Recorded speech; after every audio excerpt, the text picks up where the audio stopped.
The new soccer coach. Emma had just turned 16 and she was so excited about the new school year. Emma will be entering her junior year. Emma was most anxious about soccer season, which was just going to start up in a few days.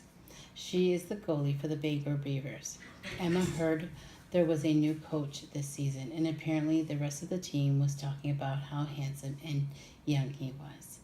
Emma said to her friends, "Come on, girls. He will be our coach. Let's show some respect." They all laughed as they walked down to the ice cream shop, talking about their fall classes. Saturday morning, first soccer practice of the season, Emma has butterflies in her stomach from being nervous about the new coach. Her mother tells her to eat a bite before she leaves for practice. Emma replies, "I can't, Mom. My stomach is a little nervous." Her mother wonders if she is coming down with something right before school starts on Monday.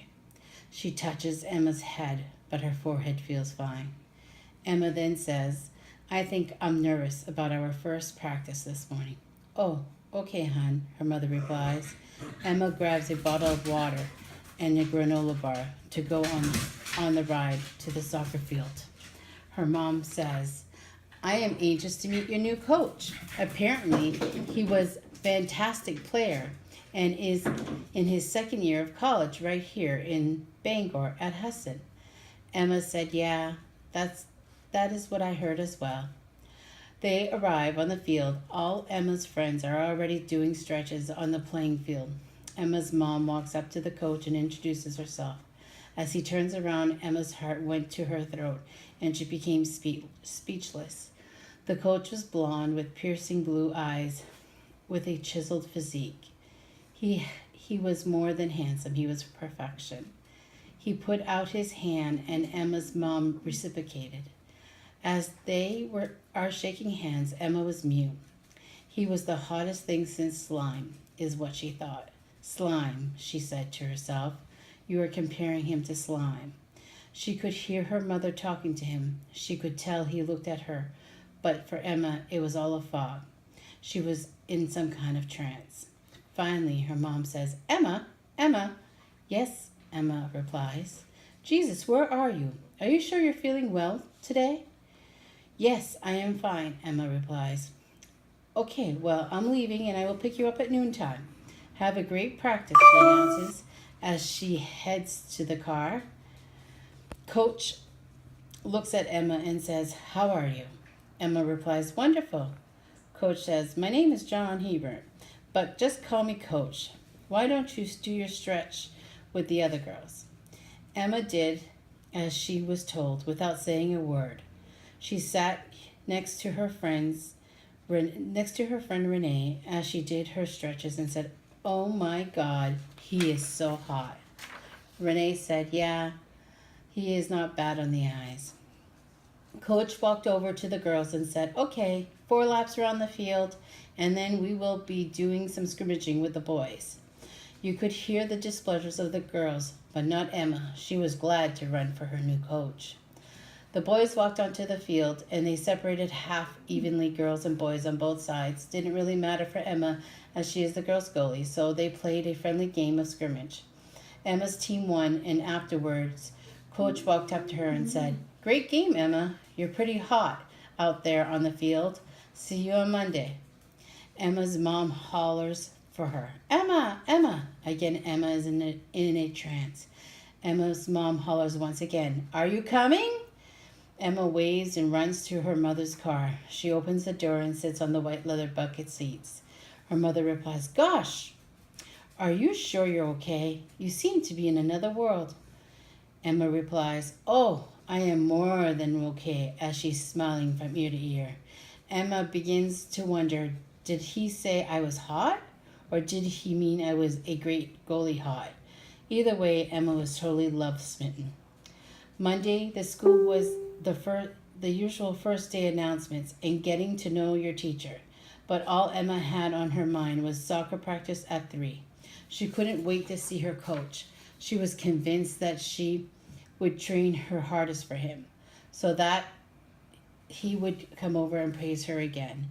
She showed up on the field 15 minutes early. Coach John was there getting activities ready for practice. Emma hollered, Do you need some help?" "Sure," Coach replied. Emma was so excited. She ran up to him and helped place cones as they small talked about their first day of school. But by this time, the other girls were beginning to arrive and do their stretches. Coach looked at Emma and said, Join them as they stretch, and thanks for the help." Emma didn't want to join them. She just wanted to look into his eyes and wish he was holding her so tenderly. She eventually joined her friend Renee, and they stretched together. Practice went well, and Coach said, "See you guys tomorrow." He left before the girls, so Emma was so bummed. She was hoping to spend more time with them. The next few days were uneventful, as school, practice, and homework took up most of Emma's time. But she had plans to meet up with Coach after Friday night's game. The Bangor Beavers played the Lee Devils, and the Beavers won in overtime 1-0. The girls were so excited, and all agreed to go down to Moe's for pizza. Emma went up to Coach and said, "Will you join us for a celebratory pizza?" He replied, "I would love to." They all arrived at Moe's and had a blast talking about the game's highlights. They laughed as they sipped on cherry sodas and listened to music from the jukebox. Some of the girls started heading home. Emma was making sure she was the last to leave because she had plans. As everyone headed out, John said, "Well, I need to go too." Emma said, "Would you walk me home? My parents are out of town, so I have to walk home. It really is just around the corner." Coach was a little uncomfortable about walking her home. He said, "Sure." As he walked her home, she was excited and her palms were sticky. She could smell his cologne as a small gust of winds would blow his smell towards her. As they reached her driveway, she said, "This is where I live. Do you want to come in?" Coach replied, "No, I think this is as far as I can go," as he chuckled. She pressed her body next to his and said, "You are rather hot." He smiled and moved his body away from hers and said, "Emma, you are a beautiful, smart, and talented girl, but you are a girl, and you are my player, and that's all.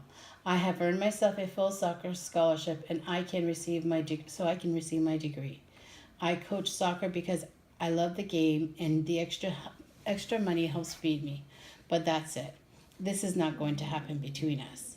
Because I am a good man, and I want you to enjoy your last 2 years of school. Who knows someday when I am no longer your coach and you're in college, who knows? I would love to have a girl like you in my life, but for now I am your coach." He wished her good night and walked away.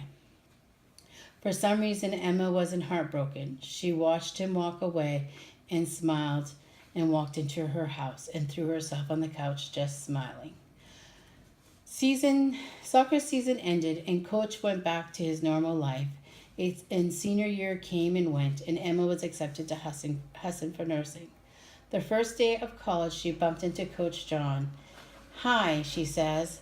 "What are you doing here?" He smiled and said, "Hello, Emma. I am the new coach for the Lady Husson Crusaders. Are you playing?" Emma said, "I don't think so, because if I would play for you, well, ethically that would be wrong." They smiled at one another, and Coach said, "How about a coffee?" And they headed down to the coffee shop, both smiling ear to ear.